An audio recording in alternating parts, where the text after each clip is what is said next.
নমস্কার।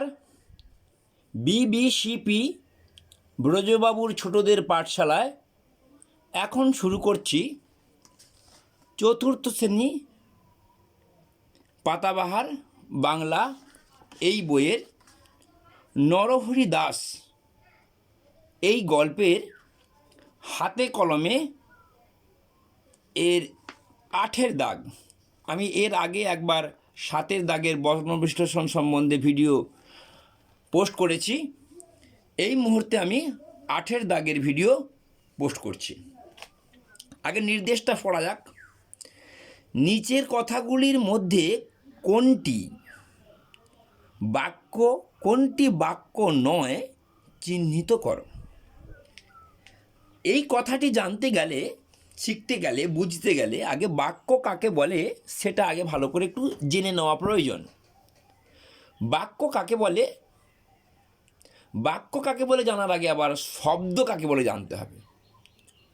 শব্দ কী করে তৈরি হয় না, দুটি বা একাধিক বর্ণ পাশাপাশি বসে যখন একটা অর্থ তৈরি হবে তখন কিন্তু সেটাকে বলা হয় শব্দ।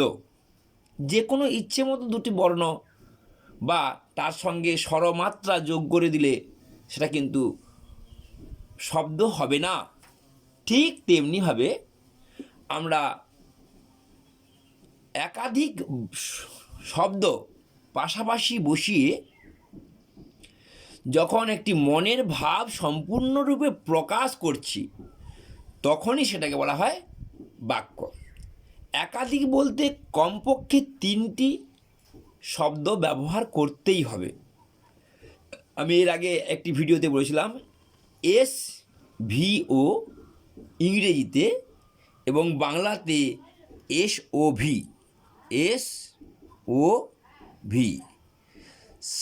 আমি সাবজেক্ট, ও হচ্ছে ভাত আর খাই হচ্ছে ভার্ব, এটা বাংলার ক্ষেত্রে।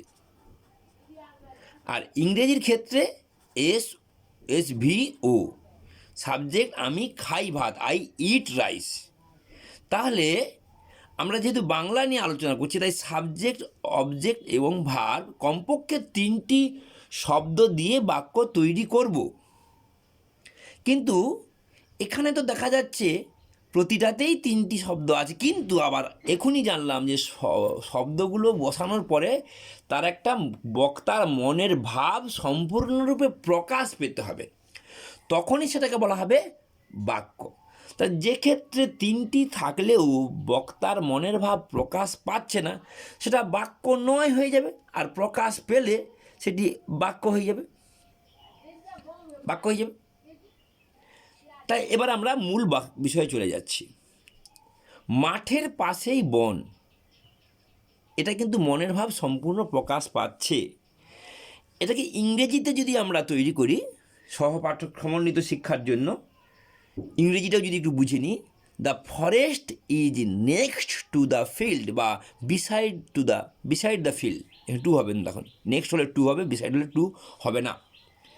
তাহলে বনের পাশেই মাঠ আছে, মাঠের পাশেই বন আছে, তাহলে এটা ইংরেজি শব্দ তৈরি করা যাবে।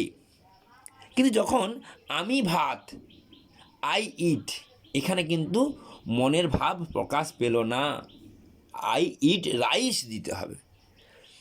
সেরকমভাবে তাও কি হয়, এটাও একটা বাক্য। হোয়াট হ্যাপেন্ড, এটা বলা যেতে পারে এটার ইংরেজি, অথবা ইজ দ্যাট ইভেন পসিবল, এটা কি কখনো সম্ভব, বা তাও কি হয়। তাহলে এটিও একটি বাক্য, এটাকে ইংরেজিতে রূপ দেওয়া যাচ্ছে, বক্তার মনের ভাব সম্পূর্ণরূপে প্রকাশ পাচ্ছে। এর পরের বাক্য, নরহরি দাস এসে।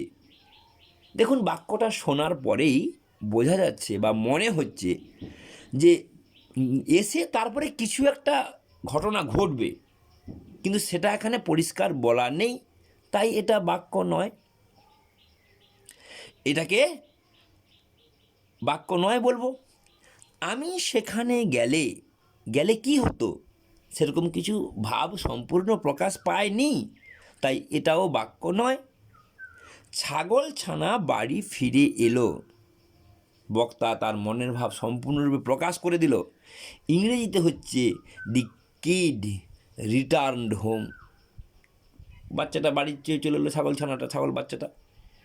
তাহলে এখান থেকে যদি একটু গ্রামাটিক্যালি আরেকটু ভালো করে বোঝার চেষ্টা করি, সেখানে না ক্রিয়া হচ্ছে দু রকমের, সমাপিকা ক্রিয়া এবং অসমাপিকা ক্রিয়া। সমাপিকা ক্রিয়া বলতে কি না, যখন বক্তার মনের ভাব সম্পূর্ণরূপে প্রকাশ পাচ্ছে, শেষ হয়ে যাচ্ছে, আর কোনো বাকি থাকছে না প্রকাশ হতে, অপ্রকাশিত কিছু থাকছে না, তখন সেটা সমাপিকা ক্রিয়া। মাঠের পাশেই বন, আবার ছাগলছানা বাড়ি ফিরে এলো, কাজ শেষ হয়ে গেল। কিন্তু অসমাপিকা ক্রিয়া কি না, দেখুন কিছু কিছু ক্ষেত্রে এরকম বাক্য থাকে যে আমি ভাত খেয়ে স্কুলে যাব। এখানে যাওয়া ইংরেজি গো, এটাও একটা ভার্ব। খাওয়া ইংরাজি ইট, এটাও একটা ভার্ব। কিন্তু একটা বাক্যে দুটো ভার্ব কিভাবে বসছে না, একটা সমাপিকা ক্রিয়া হিসাবে বসছে আর একটা অসমাপিকা ক্রিয়া হিসাবে বসছে। অসমাপিকা ক্রিয়া কোনটা না, ভাত খেয়ে। ভাত খেয়ের পরে বাক্যটা কিন্তু আমি ভাত খেয়ে, এখানে বাক্যটা সম্পূর্ণ হলো না, তাই এটা অসমাপিকা ক্রিয়া। স্কুলে যাব, আমি যদি ভাত খেয়েটা বাদ দিই, আমি স্কুলে যাব, এটা কিন্তু একটা সম্পূর্ণরূপে বাক্য, এটা বাক্য। কিন্তু আমি ভাত খেয়ে বললে বক্তার মনের ভাব সম্পূর্ণ হচ্ছে না, কিছু আরও বলতে চাইছে। এই খেয়েটা এখানে হচ্ছে অসমাপিকা ক্রিয়া। ঠিক যেমনভাবে নরহরি দাস এসের পরে কিছু একটা নরহরি দাস এসে ঘাস খাওয়া শুরু করলো, নরহরি দাস এসে চিৎকার করা শুরু করলো, নরহরি দাস এসে ভাত খাওয়া শুরু করলো, নরহরি দাস এসে গল্প বলা শুরু করলো। কিছু একটা দিলে তবে গিয়েই কিন্তু বাক্যটা সম্পূর্ণ হবে। আমি সেখানে গেলে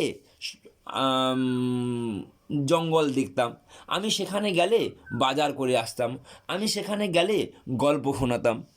গেলের পরে কিছু একটা দিলেই কিন্তু সেটা বাক্য হবে। কিন্তু গেলেতে যেহেতু এখানে শেষ করে দেওয়া হয়েছে, সেখানে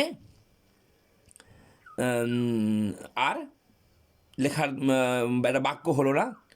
আরেকটি কথা আমাদের মনে রাখতে হবে, যেটা বাক্য হলো সেটাকে আমি যদি এপাশে লিখি, তার পাশে কিন্তু পূর্ণচ্ছেদ দেব, আর যেটা বাক্য হলো না তার পাশে কিন্তু আমি কোনো চিহ্নই দেব না, কারণ সেখানে বাক্য সম্পূর্ণ হয়নি। পূর্ণচ্ছেদ, এটাও একটা ভালো করে বোঝার ব্যাপার। পূর্ণচ্ছেদ হয়ে গেল মানে বাক্য শেষ হয়ে গেল। পূর্ণচ্ছেদ দেওয়া যাচ্ছে না, কেন না বাক্যটা সম্পূর্ণ হয়নি। আমি এইখানে আজকের আলোচনা শেষ করব। আশা করি ব্যাপারটা ভালো করে সুন্দর করে বোঝা গেছে। আবার পরবর্তী কোনো ভিডিওতে দেখা হবে। নমস্কার, ধন্যবাদ।